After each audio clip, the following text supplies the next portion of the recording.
Over the past few weeks, our endeavours to mark the 30th anniversary of Erebus have drawn significant attention, and I understand this. But it does sadden me that many remain fixated by a desire to debate and attribute blame. In my mind, this serves us no purpose 30 years on. Many lessons have been learnt. There are some who continue to aggravate the suffering and the pain of those who lost loved ones in this tragedy while adding nothing new to the debate. I find it deeply disrespectful to those who lost their lives. It is disrespectful to their families and to all those who work so tirelessly in the search and rescue teams and the police and the mortuary and the victim identification teams and supporting the families and in the accident investigations.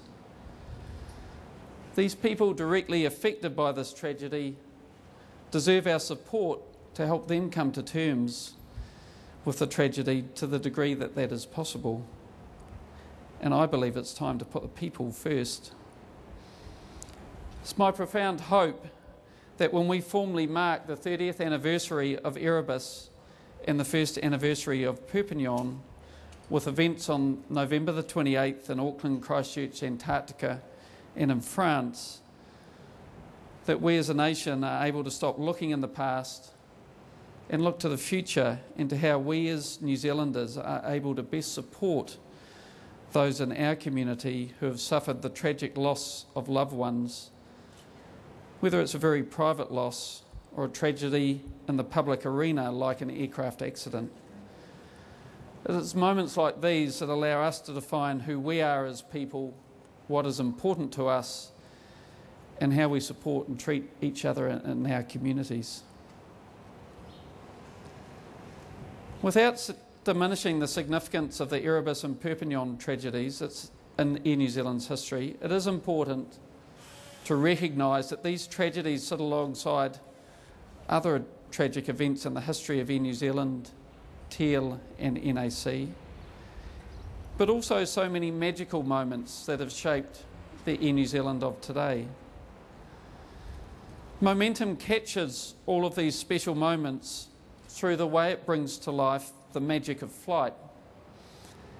And to highlight just a few of those magical moments, some of you here today will remember the arrival of flying boats that connected New Zealand seamlessly with Australia and the Pacific Islands. Some will remember Air New Zealand ushering in the jet age and opening new routes around the globe to allow a nation of intrepid travellers to explore new horizons. Many today see the smiles we bring to the faces of thousands of children with serious illnesses with care flights. They remember us carrying Her Majesty the Queen on the first commercial service she'd ever flown on a public trip, and bringing home sporting trophies like the America's Cup and national treasures like Sir Edmund Hillary from his adventures or charity activities around the world. Air New Zealand and our nation are inextricably linked, and momentum creates an opportunity for us to reflect on those special moments that link New Zealand and Air New Zealand through our shared history. I'd now like to invite the Prime Minister, John Key, to say a few words before momentum is officially blessed. Prime Minister.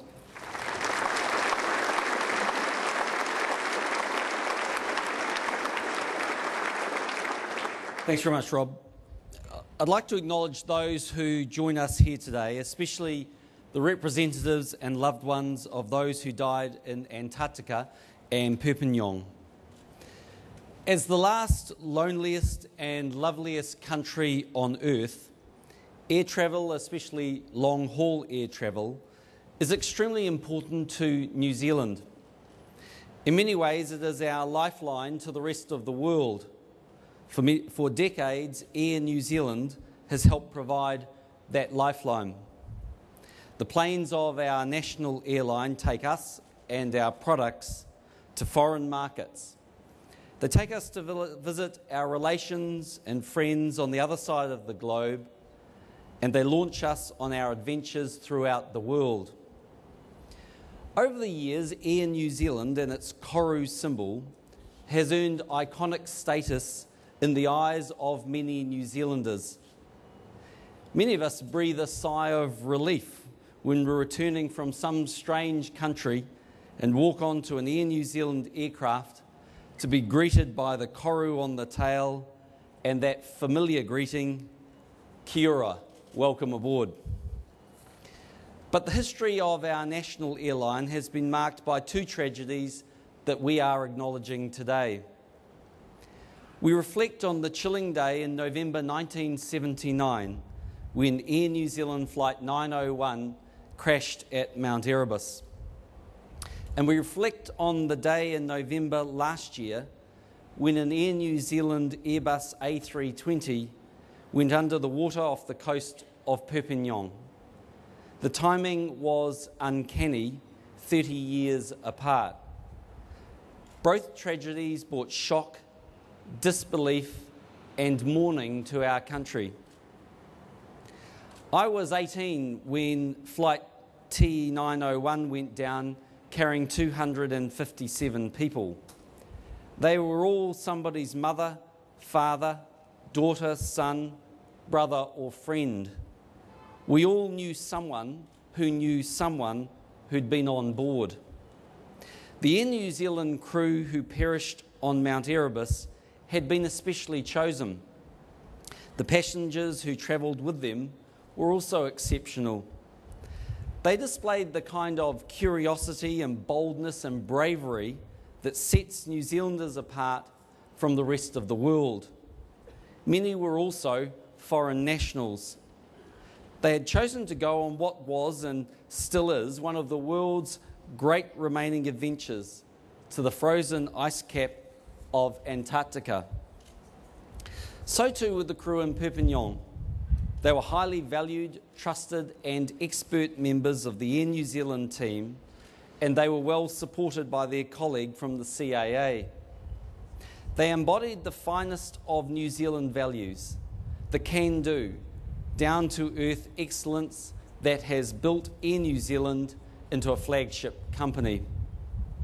They were in France to put a plane through its paces so it could be certified safe for the rest of us when it returned from its time with a German airline. They died in the service of their country.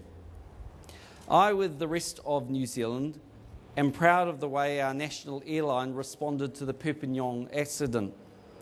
Rob Fyfe, who led the team dealing with the aftermath of the tragedy, saw to it that many immediate family members could be in France while they searched for their loved ones. He also ensured that those who died were honoured for their service. I know that many of the families who lost loved ones at Erebus did not feel as well cared for in the wake of that tragedy 30 years ago. I would expect them to be treated much more sensitively and compassionately today. So it is with great poignancy that I note how far we have come. Today's ceremony provides an opportunity to honour the people who died in these two accidents. I hope that this quivering sculpture that signifies the fragility and beauty of air travel will go some way to assuage the grief, anger and sadness at the terrible waste of human potential. The artist Phil Price has named his work Momentum, meaning strength or continuity derived from initial effort. And that's exactly what this sculpture represents. The strength of the people who died, the endless continuity of our loss, and the honouring of an initial effort that was produced for all of the right reasons. We cannot bring them back, but we can honour and remember these brave and true people, and we can learn from our past. Thank you, Rob, for organising this tribute today. Kia kaha.